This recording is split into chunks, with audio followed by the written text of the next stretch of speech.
Hello, I'm Georgina Beyer.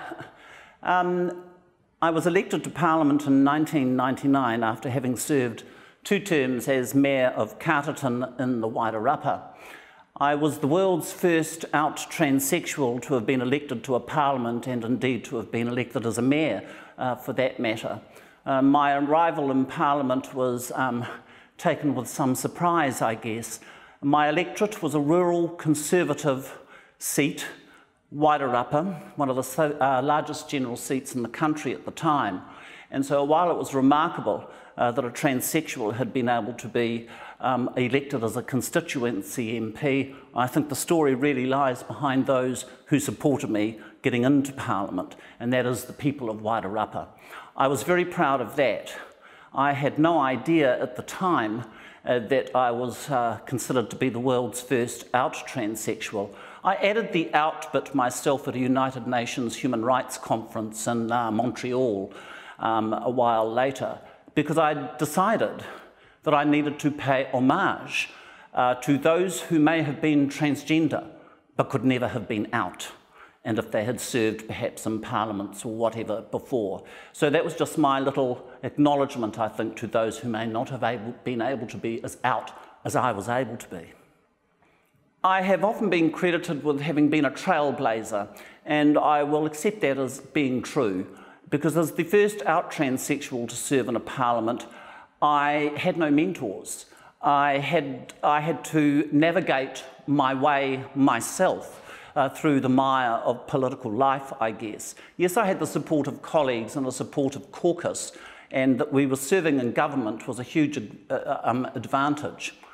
2 matters came up in our first term that really made me dive into the thick of it. The first one being what is now the Civil Union Act, the second one being what is now known as the Prostitution Reform Act. With civil unions, of course, I was going to help with the parliamentary campaign at least, which was led by the sponsor of the bill, Tim Barnett, who was my Labour colleague and later to be a senior government whip for the Labour Party. Outside of Parliament, the campaign was led by a lady we now know as Dame Catherine Healy, and she had spent 30 years, I guess, working on prostitution reform, and it finally came to pass. But with civil unions, I guess I acquitted myself very well when we had what has now come to be known as the Enough is Enough March, led by the Destiny Church and their religious leader, Brian Tamaki. When the 8,000 arrived at Parliament to protest against civil unions, it was a dark day, I feel, and the rest of the country seemed to feel so too. The imagery they presented that day was reminiscent of scenes from Nazi Germany, and general public were horrified, frankly. I would defend their right to protest, absolutely. But I stood on those steps for the 2 or 3 hours that they held their rally in front of Parliament, holding the rainbow flag, joined by other members of Parliament, Sue Bradford, Sue Kedgley, Tim Barnett, Chris Carter, various others came out to support me as I stared them down from the steps of Parliament. At one point, I just lost it. We had 150, approximately, of our supporters who were pro the Civil Union Bill, and they had been surrounded by the 8,000 Destiny Church people.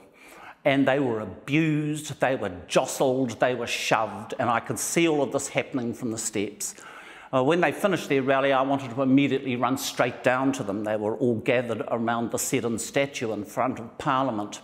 But such was the abuse that I received that my minder, for want of a better term, Ramon Maniapoto, said, hey, come back behind the barriers, which I did.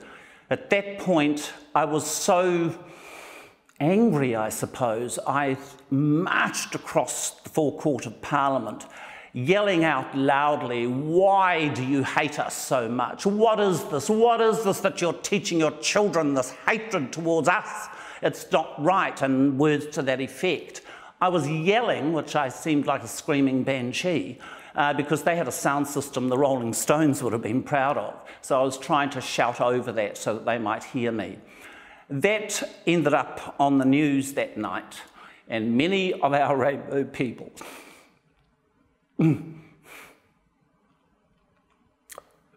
around the country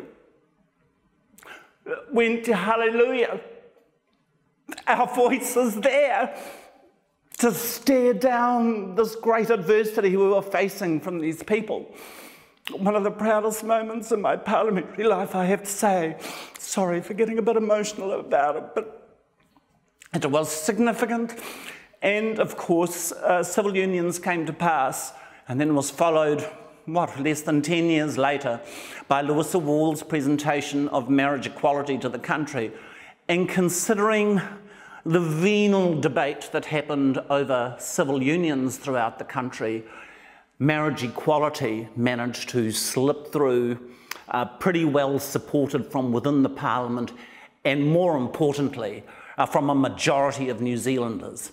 You see, with patience and perseverance, the country, by and large, will come on board because they can see all we want is equality.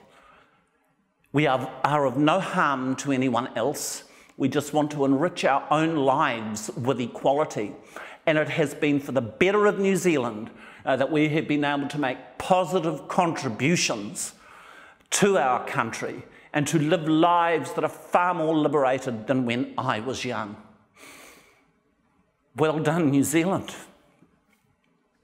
One thing I'd like to say, just to add on to that about civil unions, I guess it's probably been mentioned that John Banks, the Honourable John Banks, had been quite an opponent to anything that was going to give liberty to the rainbow community in this country for many years. I happened to end up being mayor of his hometown, Carterton. In order to illustrate how over time people can soften their attitudes, I never thought I would see the day when John Banks would vote in favour of marriage equality. That Lockwood Smith would give one of the greatest gay speeches in the House in his third reading speech for marriage equality. It went global. Good God, I think he ended up on Ellen DeGeneres. So you see, patience is a virtue. Over time, people will come to see that we are not the scum of the earth people think we are. We are ordinary New Zealanders with a bit of a difference who want to be positive contributors to our society and live fulfilled lives.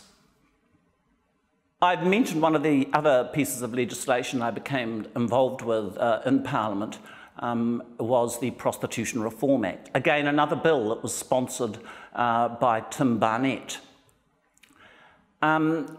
With my history, my colourful history, of course, I had once been a sex worker and worked in the sex industry for a period of time in my early life, my late teens into my mid-20s.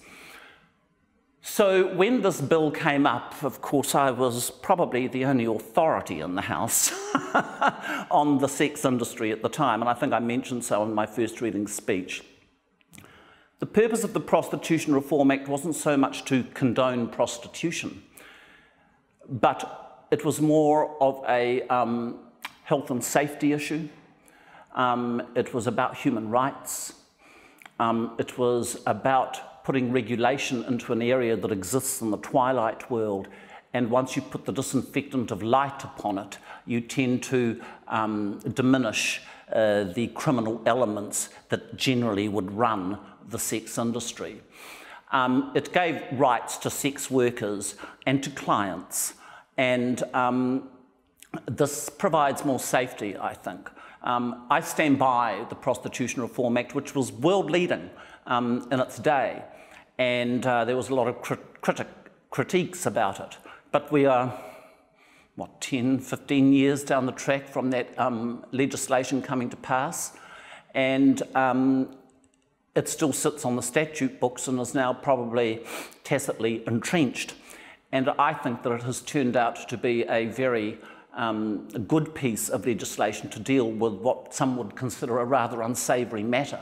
But you cannot ignore such matters. People's lives are at risk, health and safety is at risk, HIV, AIDS, blood, transmitted diseases, all of those kinds of things that can be involved as a result of people engaging in the sex industry. So I still stand by that piece of legislation. It was a very divided, bitter conscience vote debate, and it passed by the slimmest of margins possible. One abstention, and the bill passed. So it was a far, far closer run matter when voting through the third reading than it was, for example, civil unions.